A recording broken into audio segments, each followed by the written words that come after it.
cours de la soirée du vendredi 3 mai, Bruno Le Maire venait de quitter le ministère de l'économie à bord de son véhicule personnel lorsque sa voiture est entrée en collision avec un cycliste qui, selon l'AFP, avait franchi le feu rouge. Cet événement aurait pu avoir une issue dramatique, mais, fort heureusement, cela n'a pas été le cas. Vendredi 3 mai, la voiture de Bruno Le Maire, une figure emblématique du gouvernement, est entrée en collision avec un cycliste qui avait franchi le feu rouge, nous apprend l'AFP, qui cite des propos tenus par son entourage et par une source policière. Ce papa de 4 garçons venait de quitter le ministère de l'économie depuis peu de temps, à bord de son véhicule personnel, lorsque l'accident s'est produit dans le 6e arrondissement de Paris. La victime a été admise à l'hôpital Cochin, comme s'en sont fait l'écho plusieurs médias.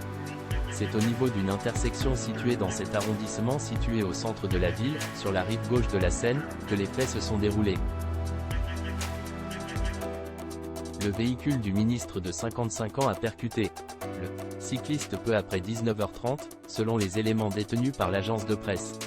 Touché au niveau de l'arcade sourcilière, le cycliste souffrirait aussi d'un possible traumatisme à la tête.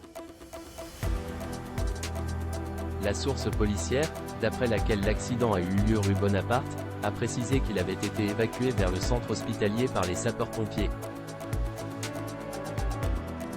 De son côté, le Parisien nous informe qu'il se trouvait, au moment de sa prise en charge, en état d'urgence relative. Bruno Le Maire n'aurait, en revanche, pas été blessé. Comme tout citoyen, dans un tel cas, il a répondu aux questions des policiers et a passé, sur place, un test d'alcoolémie. Il a aussi passé un test de dépistage de drogue, a précisé une source à l'AFP. Et les 2 tests étaient négatifs. Bruno Le Maire, à quoi ressemblait le ministre quand il était jeune? Le 15 avril, Bruno Le Maire a fêté son 55e anniversaire. À cette occasion, la rédaction de Gala s'était demandé à quoi ressemblait le ministre quand il était plus jeune. Si les images de son enfance et de sa jeunesse demeurent rares, en dépit de sa notoriété, des clichés inédits avaient été dévoilés à l'automne 2016 dans le cadre de l'émission Une ambition intime, diffusée sur M6 et animée par Karine Le Marchand. Parmi les diverses images présentées aux téléspectateurs dans ce documentaire, on pouvait voir Bruno Le Maire, sur l'une d'elles, encore adolescent. Souriant, l'ex-ministre de l'Agriculture sous François Fillon avait un air de premier de la classe et arborait la même coupe de cheveux qu'aujourd'hui, bien que moins grisonnante.